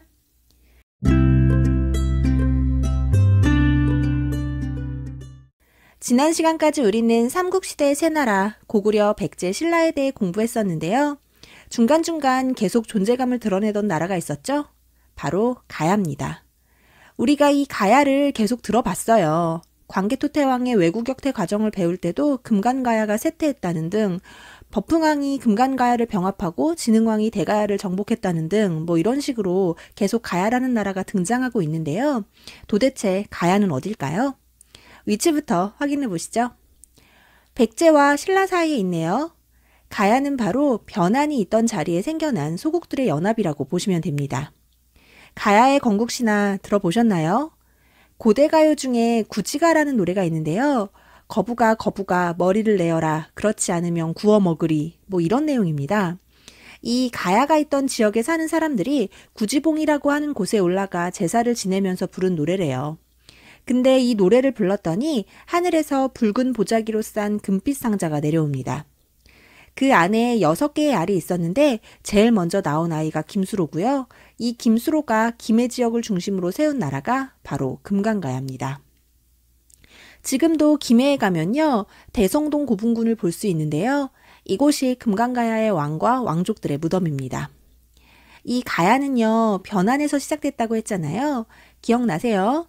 변한이 철이 유명해서 랑랑가 외에 철을 수출했다고 말씀드렸었는데 가야도 마찬가지로 철이 풍부하고 기술력이 좋아서 철의 나라라고 불릴 정도였습니다. 특히 랑랑과 외를 연결하는 중개무역으로 쭉쭉 성장하는데요. 그래서 이 금강가야가 3세기의 주도 세력으로 전기가야연맹을 이끌게 됩니다. 하지만 4세기 때 신라에 침입한 왜구를 고구려가 격퇴하는 과정에서 금강가야까지 쇠퇴한다고 말씀드렸었죠? 근데 그때 하필 왜구가 고구려의 기마병을 피해 금강가야로 이동하잖아요. 이걸 가지고 일본에서 아주 황당한 주장을 하기 시작합니다. 그들의 주장은요, 4세기 후반 일본이 한반도 남부 지역에 진출해서 가야 지역에 일본부를 세우고 가야와 신라, 백제 등을 지배했다는 내용입니다. 이게 바로 임나 일본부설인데요. 정말 이건 말도 안 되는 소리입니다. 일본은요, 당시 우리나라에 비하면 철을 다루는 기술력이 한참 떨어져요. 이 당시는 철기 시대이기 때문에 철을 잘 다루는 나라가 강대국입니다. 그렇잖아요. 무기도 철제 무기가 훨씬 강한데 어떻게 그 당시 일본이 한반도를 지배할 수 있었겠어요. 물론 이 시기에 일본인이 이 지역에 많이 들어와 있었던 건 사실입니다만 그건 아마도 가야의 철을 다루는 기술을 배우러 온 게 아닌가 싶어요. 암튼 이런 일본의 황당한 주장은 다행히도 여러 고증 과정을 통해 모두 아니라는 게 증명되었습니다. 다시 가야 이야기로 돌아와서요. 고구려로 인해 금강가야가 쇠퇴하자 그 세력이 대가야로 이동해 5세기에는 대가야가 고령지방을 중심으로 후기 가야 연맹을 이끌게 됩니다. 이건 고령 지산동 고분군인데요. 대가야 지배층의 무덤입니다. 이 가야는요. 말씀드렸던 것처럼 철이 아주 유명해요. 특히 덩이새가 유명했는데 이 덩이새를 수출해서 엄청난 부를 누렸다고 합니다. 또 철을 다루는 기술도 아주 훌륭해요. 이 금관 좀 보세요, 여러분. 와, 정말 요즘 만들었다고 해도 믿을 만큼 정교하고 아름답지 않습니까? 이런 우수한 기술력을 가지고 있었던 가야. 우리나라에는 분명 존재하고 있었지만 우리는 이 시대를 가야를 포함해서 사국시대라고 부르지는 않습니다. 그 이유가 뭘까요?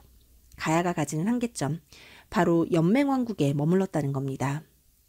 가야는 결국 중앙집권 국가로는 발전하지 못하는데요. 그건 가야연맹을 구성하는 각각의 가야들이 정치적으로나 경제적으로 독립성이 강했기 때문입니다. 이처럼 중앙집권 국가로 발전하지 못하고 연맹왕국에 머물렀던 가야는 결국 멸망합니다.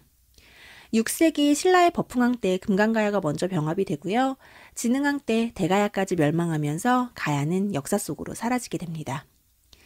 이 가야도 은근 출제율이 높으니까요. 잘 기억해 두시는 게 좋겠죠?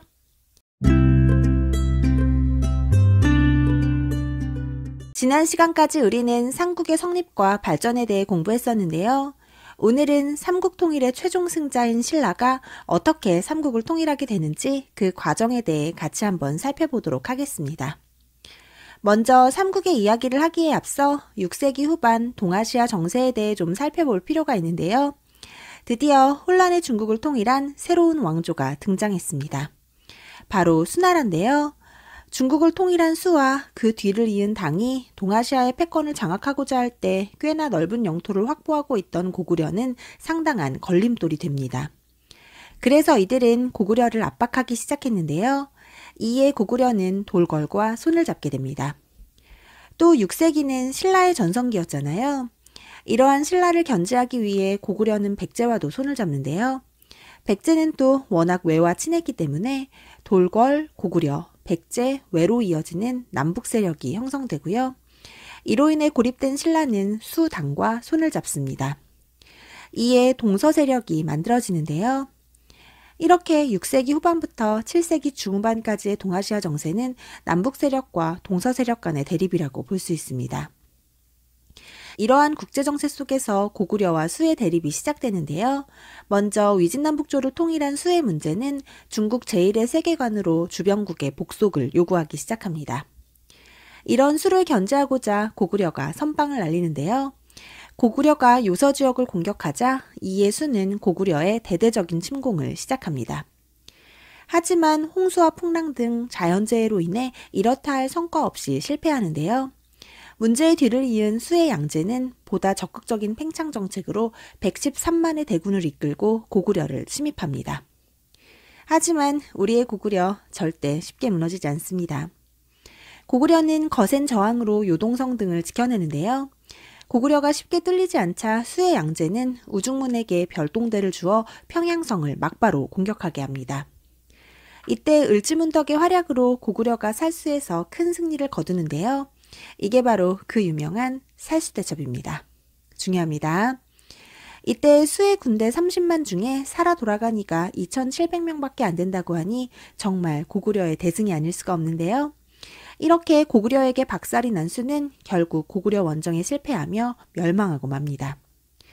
혼란의 중국을 통일했던 강력한 나라가 결국 고구려 때문에 멸망했다고 봐도 과언이 아닌데요.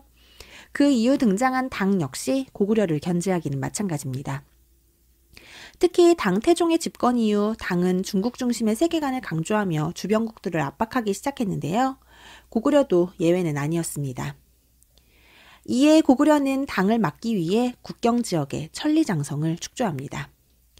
이러한 천리장성의 축조 과정에서 최고 감독자로 급부상한 인물이 있는데요. 바로 연개소문입니다. 이 연개소문이 결국 정변을 일으켜 정권을 장악하게 되죠. 이때 연개소문은 쿠데타를 통해 기존의 왕과 귀족들을 죽이고 왕의 자리에 보장왕을 앉힌 뒤 자신은 고구려의 최고 관직인 대망리지에 오르는데요. 이때 세워진 보장왕은 그저 허수아비 왕일 뿐이었습니다. 이때의 실질적인 권력은 모두 대망리지인 연개소문에게 있었는데요. 이러한 연개소문은 당에 대해 상당히 강경한 입장을 보이던 인물이었습니다. 결국 이러한 연개소문의 강경책으로 당과의 사이는 점점 나빠지고 결국 당태종은 연개소문의 정변을 구실 삼아 고구려를 침략하게 됩니다. 이러한 고구려와 당의 싸움은 초기에는 당이 우세했어요. 이 당태종은요, 고구려를 치기 위해 준비를 많이 했거든요. 하지만 고구려가 어떤 나라입니까? 또 한 번 나라를 지켜내는데요. 고당전쟁의 하이라이트인 안시성 싸움 아주 중요합니다. 이 고구려는요, 안시성에서 무려 3개월 가까이 거세게 항전하는데요. 전쟁이 장기화되면 손해를 보는 건 침입한 쪽입니다.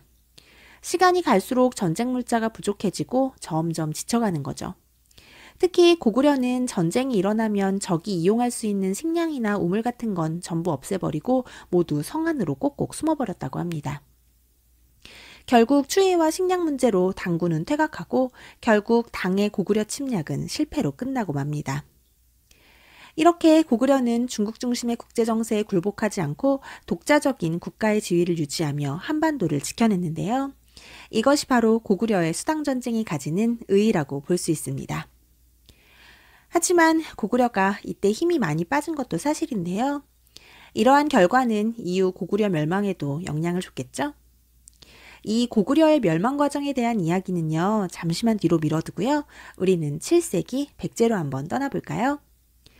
진흥왕의 배신으로 성왕이 관산성 전투에서 죽고 난 다음 백제와 신라의 120년간 이어졌던 끈끈한 나제 동맹은 박살이 나고 백제와 신라는 철천지 원수가 되고 말았습니다. 특히 7세기 초 신라에 대해 칼을 갈며 백제의 또 한 번의 부흥을 꿈꾼 왕이 등장하는데요. 바로 무왕입니다. 여러분, 이 무왕이 바로 서동유의 주인공 서동입니다.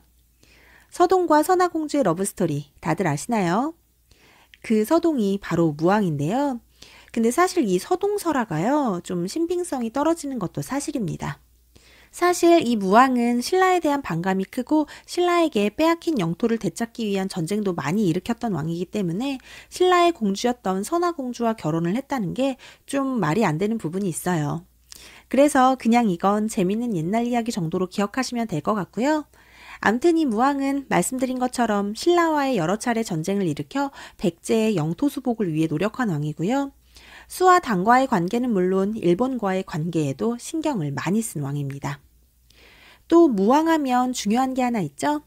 바로 익산에 미륵사를 세웠다는 건데요. 요거 잘 기억해 두세요. 그리고 이 무왕의 아들이 바로 의자왕인데요.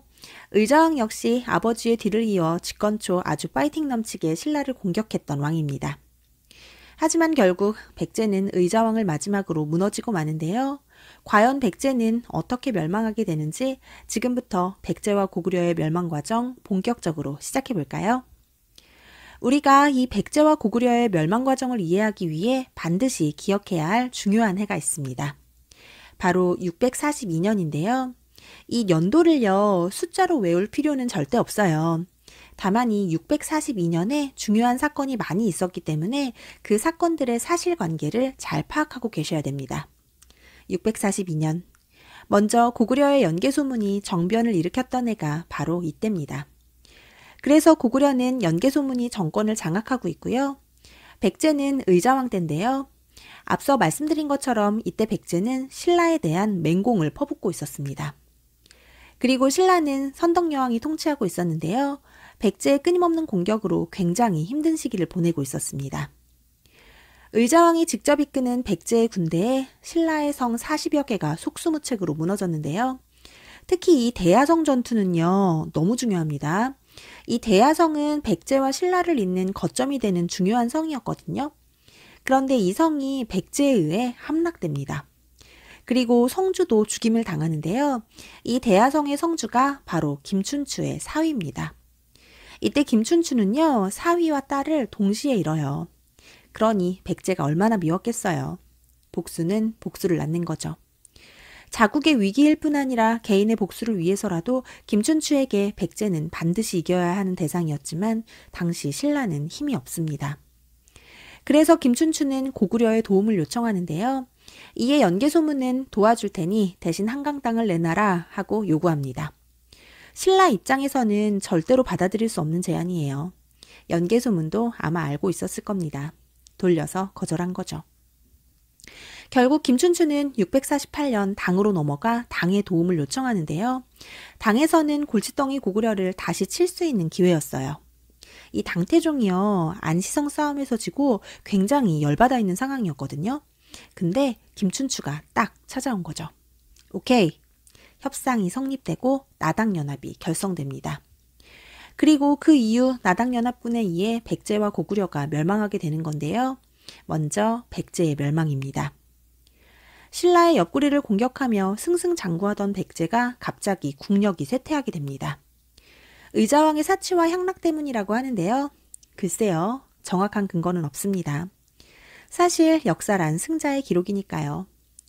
삼국을 통일한 신라 입장에서는 백제는 멸망할 수밖에 없는 나라였다라는 명분이 필요했겠죠? 암튼 국력이 쇠약해진 틈을 타서 나당연합군의 공격이 시작됩니다. 당의 소정방이 이끄는 13만 대군과 신라의 김유신이 이끄는 5만 대군을 막아내기에 백제의 힘은 턱없이 부족합니다. 의자왕은 계백에게 5천 결사대를 주고 신라를 막으라고 하지만 아무리 계백이라고 5천이 5만을 이길 수는 없겠죠? 결국 계백 장군이 이끄는 5천 결사대는 황산벌 전투에서 장렬하게 전사합니다. 그리고 결국 사비성이 함락되며 백제는 역사의 뒤안길로 사라지게 됩니다. 다음은 고구려의 멸망입니다. 고구려는 안시성 싸움 이후에도 끊임없는 당의 공격을 받았지만 막강한 힘을 자랑하던 연개소문이 이를 다 막아냅니다. 하지만 665년 연개소문이 죽고 난 뒤 상황이 바뀌는데요. 연개소문이 죽고 그 아들들이 치열한 권력 다툼을 하면서 고구려는 정치적 혼란에 빠지게 됩니다. 이 기회를 틈타 당군은 요동을 공격하고 신라는 평양성을 향해 진격하기 시작하는데요. 결국 나당연합군에 의해 평양성이 함락되면서 동아시아의 강대국이었던 고구려 또한 역사 속으로 사라지고 맙니다. 이렇게 백제와 고구려는 멸망했지만 그 이후 백제와 고구려의 부흥을 꿈꿨던 이들이 있습니다. 먼저 백제의 부흥운동을 주도했던 복신과 도침입니다. 이들은 주류성에서 왕자인 부여풍을 왕으로 추대해 백제의 부흥을 위해 노력합니다. 또한 임존성에서 활약했던 흑치상지도 좀 기억을 해주셔야 됩니다. 이 백제의 부흥운동은 무려 4년간이나 지속됩니다만 지도층의 분열로 몰락하기 시작하는데요. 결국 백강전투의 패배로 백제의 부흥운동은 끝나고 맙니다. 이때 백제의 부흥을 도왔던 나라가 있는데요. 바로 외입니다. 이 외에서 무려 4만 대군을 파병했다고 하니 백제와 외의 관계는 정말 끈끈했던 것 같죠? 이 백제의 부흥운동을 이끌었던 사람 복신과 도침, 흑치상지는 복도흑이라고 외우시면 좋겠네요. 복도에 흑이 떨어졌네? 복도흑. 자, 그럼 다음으로 고구려의 부흥운동입니다. 고현무와 건모잠이 보장왕의 서자인 안승을 왕으로 추대하는데요. 이건 고모승이라고 외울까요? 고모가 승리했다. 고모승. 암튼 이 고모승은요, 평양성을 다시 되찾기도 합니다만 이 또한 결국 지도층의 분열로 실패하고 맙니다. 이러한 고구려의 부흥운동을 도운 나라는 다름 아닌 신라인데요. 지들이 망하게 하고선 갑자기 고구려의 부흥운동을 왜 도와주나 싶으시죠? 이는 당이 백제와 고구려의 멸망 이후 신라와의 약속을 깨고 한반도 전체를 집어삼키려는 욕심을 드러냈기 때문인데요. 이에 신라가 고구려의 부흥운동을 도왔던 겁니다. 말씀드린 것처럼 한반도를 모두 차지하고 싶었던 당은 백제와 고구려의 옛 땅에 웅진도독부와 안동도호부를 설치함은 물론 신라의 금성에도 계림도독부를 설치하는데요. 이에 신라는 당군을 몰아내기 위한 전쟁을 시작합니다. 먼저 웅진과 사비를 공격해서 당군을 격퇴하고 그 이후에 매소성 전투와 기벌포 전투에서 승리하며 결국 신라는 삼국통일을 완수합니다. 하지만 신라의 삼국통일, 뭔가 좀 찝찝한 통일인데요. 그 의의와 한계에 대해 같이 한번 살펴볼게요. 먼저 의의는요, 백성을 하나로 아우르고 민족 문화를 발전시키는 계기를 마련했다는 것을 들 수 있습니다. 하지만 역시 의의보다는 한계가 많은 통일이었는데요. 먼저 외세의 힘을 빌려서 이룬 삼국통일이라는 점에서 한계를 드러냅니다. 또한 고구려의 옛 땅을 대부분 잃었어요. 영토 손실이 많았던 반쪽짜리 삼국통일이라는 것도 신라의 삼국통일이 가지는 한계라고 볼 수 있습니다. 여러 가지 생각할 내용이 많은 파트였는데요. 스스로 한번 이 신라의 삼국통일에 대한 개인적인 의견을 정리해 보시는 것도 좋을 것 같습니다. 삼국시대의 문화, 불교부터 시작해 볼까요? 여러분들 삼국시대 각 나라마다 불교를 공인했던 왕들 기억나시죠? 고구려는 소수림왕, 백제는 침류왕, 신라는 법흥왕이었는데요. 고구려는 전진에서 순도라는 승려를 통해 불교를 받아들이고요. 백제는 동진에서 마라난타를 통해 불교를 받아들입니다. 그리고 신라는 이 불교 공인 과정에서 절대 놓치지 말아야 할 인물이 있죠? 바로 이차돈인데요. 이 이차돈의 순교로 신라에서 불교가 공인된다는 걸 꼭 기억해 주세요. 이렇게 불교를 받아들인 삼국은 불교와 관련된 많은 문화유산을 남기는데요. 먼저 불교 사찰에는 백제의 무왕이 건립한 익산의 미륵사가 있고요. 신라는 진흥왕 때 지은 황룡사가 있는데요. 지금은 모두 소실되어 터만 남아 있습니다. 다음으로 불상에 대해 살펴볼 건데요. 먼저 고구려의 불상, 금동영가 7연명 열애입상입니다. 이 금동영가 7연명 열애입상은 삼국 중 가장 오래된 불상인데요. 가만히 보시면 살며시 웃고 있어요. 그죠? 그리고 백제의 서산마을 삼존불상. 이건 백제의 미소로 유명한데요. 웃는 얼굴이 정말 온화하고 친근해 보이죠? 이 서산마애 할 때 마애가 자연 암벽에 조각을 했다는 뜻이고요. 자세히 보시면 암벽에 불상을 조각했다는 사실을 알 수 있습니다. 그리고 신라의 불상으로는 경주 배동 석조 열애 삼존 입상이 있는데요. 이름이 좀 길죠? 여러분들 문화 파트 공부하시면서 이 문화재의 이름에 너무 스트레스 받지 마세요. 사실 한능검에서는 이 이름보다도 사진을 보시고 이게 어느 나라의 문화유산인지를 파악하는 게 더 중요하거든요. 아, 볼이 통통한 이 세 개의 불상은 신라 거구나 라는 정도로 기억하시면 좋겠네요. 제가요, 지금 고구려, 백제, 신라 세 나라의 불상을 보여드렸는데 공통점이 뭔지 아시겠어요? 바로 모두 웃고 있는 친근한 모습을 하고 있다는 겁니다. 이렇게 삼국의 불상을 친근하게 제작한 이유는 불교가 외래 종교이기 때문인데요. 아무래도 외국에서 들여온 새로운 종교가 백성들에게는 낯설었을 테니 보다 친근하게 다가가고자 하는 노력이 있었던 것 같습니다. 그럼 다음으로 넘어가 탑입니다. 탑은 부처님의 사리를 봉인한 걸 말하는데요. 고구려의 탑은 전해지는 게 없고요. 백제의 탑, 익산 미륵사지 석탑입니다. 이 미륵사지 석탑은 무왕 때 만들어졌는데요. 사실 이게 파손이 많이 됐었어요. 그래서 거의 20년간 해체 및 복구 작업을 했고요. 이 사진은 복원된 모습입니다. 가만히 보면 목탑 양식이 많이 남아있어서 목탑에서 석탑으로 넘어가는 과도기의 모습을 엿볼 수 있기도 합니다. 그리고 부여의 정림사지 5층 석탑 역시 백제의 대표적인 탑인데요. 세련되고 안정적인 모습이 인상적이죠? 이 정림사지 5층 석탑은 과거에 평제탑이라고 불리기도 했는데요. 백제가 나당연합군에 의해 무너질 때 당해장수 소정방이 이 탑에 내가 백제를 평정했다라고 기록을 해놓았기 때문입니다. 아직도 그 기록은 탑에 새겨져 있는데요. 그렇다고 이 탑을 그런 이름으로 부르면 안 되겠죠? 아픔을 가지고 있는 탑, 부여 정림사지 5층 석탑이었습니다. 그리고 신라요. 신라에는 황룡사 9층 목탑이 있는데요. 이 황룡사 9층 목탑은 선덕여왕 때 만들어진 겁니다. 선덕여왕이 자장법사의 건의로 이 탑을 세운 건데요. 앞서 황룡사는 진흥왕 때였고 황룡사 9층 목탑은 선덕여왕 때였다는 것도 좀 구분해서 기억해 두시는 게 좋겠죠? 여러분들 이 황룡사 9층 목탑이 왜 9층인지 아시나요? 이 9층은 신라 주변의 9개의 국가를 뜻하는 건데요. 신라의 선덕여왕이 이 탑을 축조하며 삼국 통일을 염원하고 외세의 침략에서 안전하기를 기원했다고 합니다. 근데 이 탑은 안타깝게도 몽골 침입 때 소실돼서 지금은 전해지지 않습니다. 그리고 분황사 석탑. 요건 벽돌 모양을 모방한 모전탑인데요. 돌을 벽돌 모양으로 만들어서 쌓은 게 인상적입니다.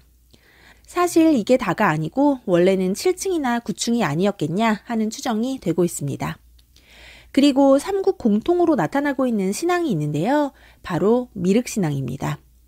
미륵은 미래의 부처를 뜻합니다. 당시 사람들은 미래의 부처가 나타나 이 힘든 세상 속에서 우리를 구원해 줄 거라는 걸 믿고 있었는데요. 삼국 중 어느 나라에서 만들어졌는지 정확하진 않지만 금동 미륵보살 반가상이 전해지고 있습니다. 이건 일본 고류사에 있는 목조로 만든 미륵보살 반가상인데요. 어때요? 우리의 금동 미륵보살 반가상이랑 완전 비슷하죠? 일본의 불교가 우리나라의 영향을 받았다는 사실을 알 수 있는데요. 다시 말해 우리의 삼국이 일본의 불교를 전해주었다는 증거가 되고 있습니다. 다음은 도교입니다. 삼국시대는 불교뿐 아니라 도교도 유행했었는데요. 도교라는 건 신선사상이랑 노장사상이 결합된 거예요. 신선사상이다 그러면 불로장생, 즉 영원히 죽지 않고 산다는 것과 매우 관련이 깊은데요.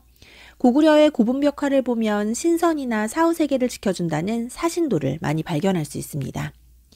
이 사신도에서 사신은 청룡, 백호, 주작, 현무 이렇게 4개의 신을 말하는데요. 이 4개의 신이 4방향을 지켜준다고 합니다. 이게 바로 고구려의 현무도인데요. 그냥 딱 봐도 고구려스럽지 않나요? 굉장히 뭐랄까 고구려의 힘과 기상이 묻어나는데요. 이 사진을 보시고 아 고구려구나, 도교의 색깔을 나타내주는 그림이구나 라는 걸 파악하실 수 있으셔야 합니다. 그리고 백제 역시 도교의 색깔을 찾아볼 수 있는 문화유산이 많은데요. 먼저 금동대학로입니다. 와, 이 금동대학로는 정말 너무 멋스럽습니다. 자세히 보시면 연꽃과 용, 봉황 등을 찾아볼 수 있는데요. 이 향로의 뚜껑을 펼쳐보면 자연을 벗삼은 신선과 그 안에 동물이 어우러져 있는 모습을 확인할 수 있다고 합니다. 이러한 모습 속에서 도교적인 색깔을 느낄 수가 있는데요. 이처럼 상상 속의 자연이나 동물들이 표현된 건 대부분 도교와 관련이 있습니다. 같은 맥락에서 이 산수무늬 벽돌 역시 도교적 색깔이 드러나는 백제의 유물인데요. 이 벽돌에 표현된 산들이 신선이 사는 이상세계라고 합니다. 또 봉황무늬 벽돌, 이 또한 상상 속의 새 봉황을 나타내는데요. 이 역시 도교적 색깔입니다. 그리고 이 도교는 신라의 화랑도에도 영향을 주었는데요. 화랑들은 명산을 찾아다니면서 수련을 했거든요. 이를 통해 그 바탕에는 도교적 사상이 있었다라는 걸 유추할 수 있고요. 이는 이후 신채호의 난가 사상의 배경이 되어주고 있습니다. 다음은 유학입니다.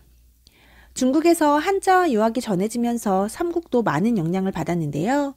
이로 인해 만들어진 우리나라 최초의 교육기관이 바로 고구려의 태학입니다. 이 태학을 설립했던 왕 기억나시죠? 바로 소수리망인데요. 소수리망이 설립한 이 태학에서는 유교경전을 가르쳤다고 합니다. 하지만 태학은 중앙에 있잖아요. 지방에 사는 사람들도 공부를 해야겠죠? 중앙에 태학이 있다면 지방에는 경당이 있습니다. 이 경당에서는 유학뿐 아니라 무술도 가르쳤다고 해요. 고구려가 그냥 싸움을 잘하는 건 아니었네요. 그리고 백제에서는 오경박사를 두어서 유교경전을 가르쳤다고 하는데요. 이 백제의 박사들이 일본에 건너가 유학을 전해주었다고 합니다. 특히 논어나 천자문 등을 일본에 전한 왕인이 유명하죠. 이렇게 백제의 발전된 유학을 알려주는 문화유산에는 사택지적비가 있는데요. 수려한 문체를 자랑하는 이 비석을 통해 백제의 유학 수준을 유추할 수 있고요. 이는 유학뿐 아니라 불교와 도교의 색깔까지 가지고 있다는 것도 좀 알아두시면 좋겠네요. 그리고 신라에서는요, 신라의 청년들이 유학을 열심히 공부했구나 라는 걸 알려주는 유물이 있는데요. 바로 임신석이석입니다. 이 돌에다가 신라의 청년 둘이 우리 열심히 유학을 공부하세 라고 적어둔 건데요. 아마 그들은 이게 1500년쯤 뒤에 사람들에게 발견돼서 중요한 유물이 될 거라곤 상상도 못했을 거예요. 이 임신석이석 은근히 출제율이 높으니까요. 잘 기억해 두세요. 그리고 화랑도에서 역시 유학의 흔적을 찾아볼 수 있는데요. 원광법사가 만든 화랑도의 규율 세속 5개의 내용을 보면 충과 효, 신의 등을 강조하고 있어 이것이 유교의 영향을 받았구나 라는 걸 알 수 있습니다. 자, 그럼 이제 다음으로 넘어가 삼국의 역사서에 대해 좀 살펴볼까요? 먼저 고구려에는 육이라는 방대한 역사서가 있었는데요. 이를 영량왕 때 이문진이라는 사람이 5권으로 요약 정리해 신집을 지었습니다. 그리고 백제에는 석이라는 역사서가 있는데요. 이는 근초고왕 때 박사인 고흥에 의해 편찬됐고요. 신라는 진흥왕 때 거칠부에 의해 국사라는 역사서가 편찬됐습니다. 하지만 이러한 삼국의 역사서는 안타깝게도 현재에는 전해지지 않습니다. 많이 아쉬운 부분인데요. 아마도 이 역사서가 아직까지 현존하고 있다면 우리는 더 많은 삼국의 역사적 사실을 알 수 있었겠죠? 우리는 지난 시간 삼국의 문화에서 불교와 도교, 유교 등을 공부했는데요. 오늘은 삼국의 과학기술과 고분양식, 문화교류 등에 대해서 중점적으로 살펴보도록 하겠습니다. 그럼 본격적으로 삼국의 과학기술부터 시작해볼까요? 먼저 천문학인데요. 삼국의 왕들은 자연현상을 이용해서 자신의 권위를 높이고자 했습니다. 그래서 일식이나 월식, 해성 등과 같은 천문현상을 관측했는데요. 이는 농사와도 매우 밀접한 관련이 있었습니다. 특히 현재는 남아있지 않지만 고구려의 천문도를 통해 당시 고구려의 왕들이 천문학을 중시했다는 걸 알 수 있는데요. 이러한 천문도는 조선 초에 만들어진 천상열차 분야지도에 영향을 주고 있습니다. 또 신라 선덕여왕 때 만들어진 첨성대는 별을 관측하는 독특한 구조로 유명하잖아요. 이를 통해 신라 역시 천문학에 관심이 많았다는 걸 알 수 있겠죠? 그리고 삼국에 발달된 금속기술 역시 빼놓을 수가 없는데요. 먼저 백제의 칠지도와 금동대학로를 통해 우리의 뛰어난 금속 제작 기술을 엿볼 수 있습니다. 이 금동대학로는 지난 시간 소개해드렸었는데요. 도교의 색깔을 나타내는 금동대학로, 얼마나 정교합니까? 이를 통해 백제의 금속 제조 기술까지 챙겨가실 수 있겠죠?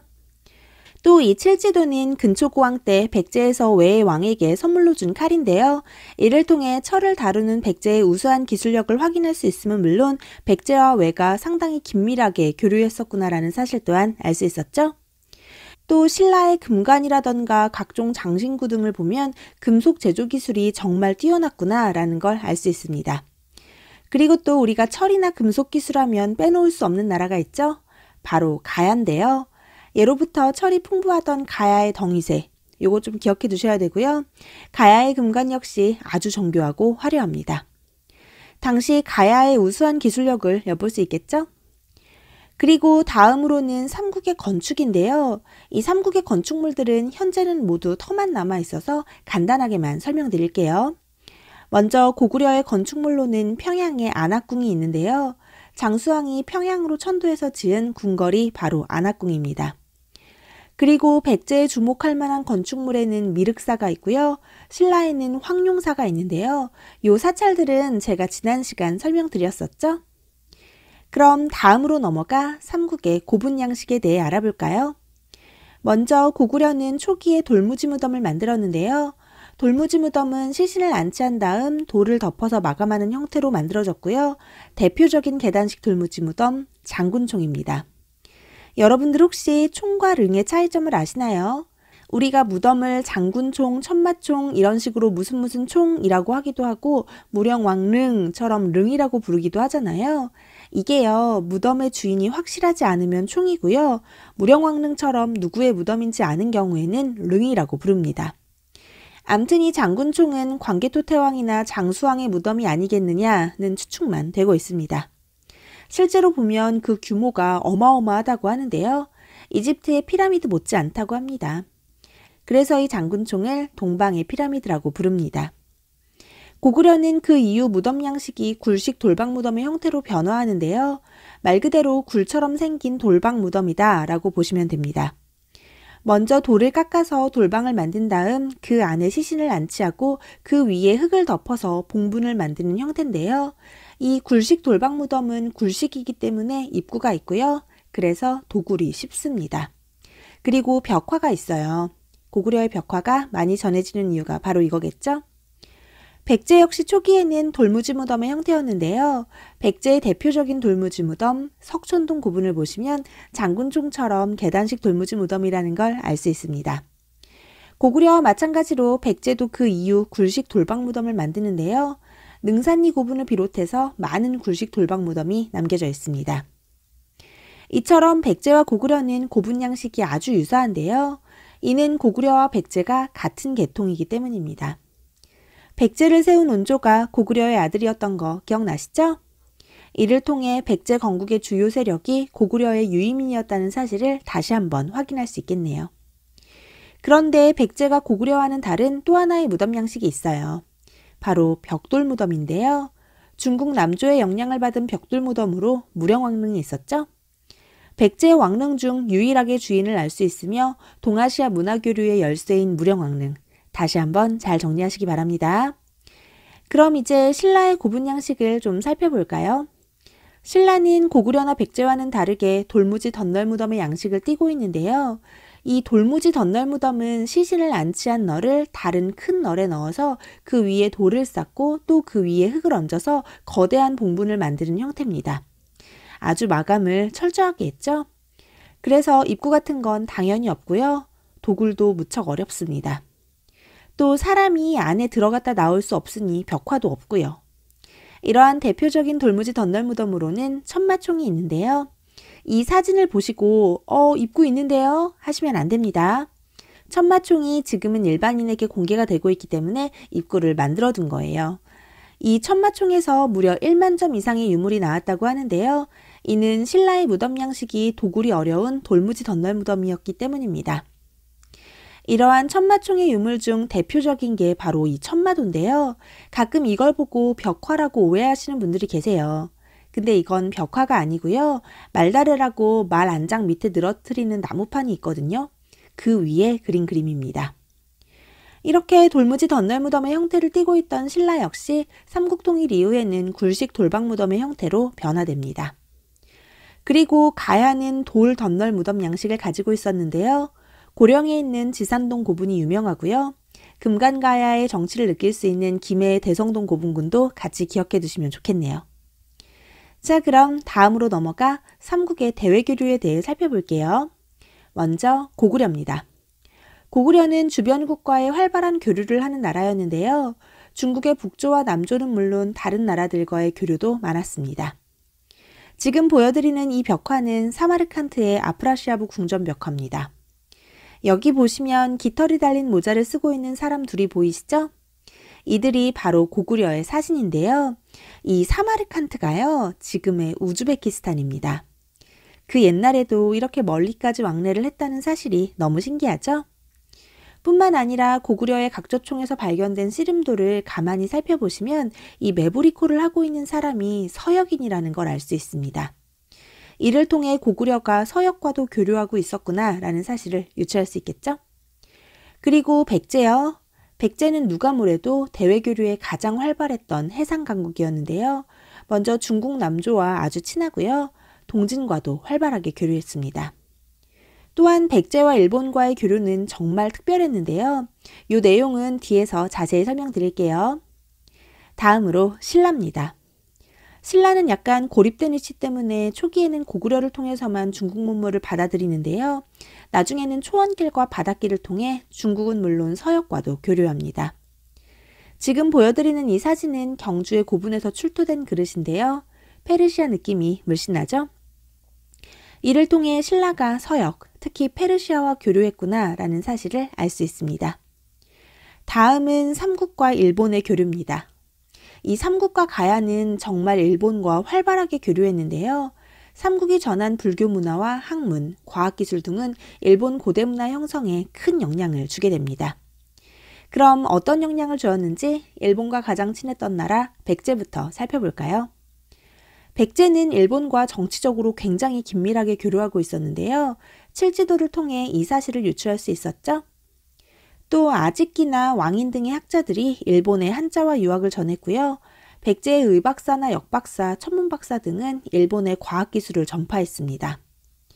그리고 일본은 불교 역시 백제를 통해 받아들이는데요.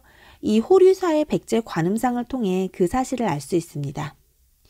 그리고 백제는 일본의 사찰 건립에도 많은 도움을 주는데요. 좀 전에 말씀드린 이 호류사는 일본으로 건너간 백제의 기술자의 도움으로 만들어진 것입니다. 이 일본에 남아있는 사찰들을 보면요. 백제의 기와가 사용되었다는 걸 알 수 있는데요. 백제와 일본의 관계가 얼마나 특별했는지 아시겠죠? 그리고 고구려는 일본의 종이 만든 기술을 전파했고요. 미술에도 많은 영향을 주었는데요. 고구려의 수산리 고분벽화와 일본의 다카마스 고분벽화를 보면 그 사실을 알 수 있습니다. 이게 고구려의 수산리 고분벽화고요. 요게 이제 다카마스 고분벽화인데요. 이 여인들의 치마를 보시면 상당히 비슷한 느낌을 주죠?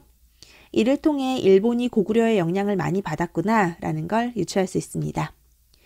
그리고 신라는요, 일본의 조선술이랑 둑쌓는 기술 등을 전해주었다고 합니다. 또 가야요. 이 가야가요, 일본과 교류가 참 많았는데요. 가야의 발전된 철기 문화를 일본에 전파했음은 물론이고요. 일본의 스에키 토기에도 많은 영향을 줍니다. 이 사진을 보시면 가야의 토기와 일본의 스에키 토기가 상당히 유사하다는 사실을 알 수 있죠? 이처럼 우리나라는 이 시기 일본에 많은 영향을 끼쳤고요. 이로 인해 일본의 고대 문화인 아스카 문화가 성립된다는 것도 알아두시면 좋겠네요.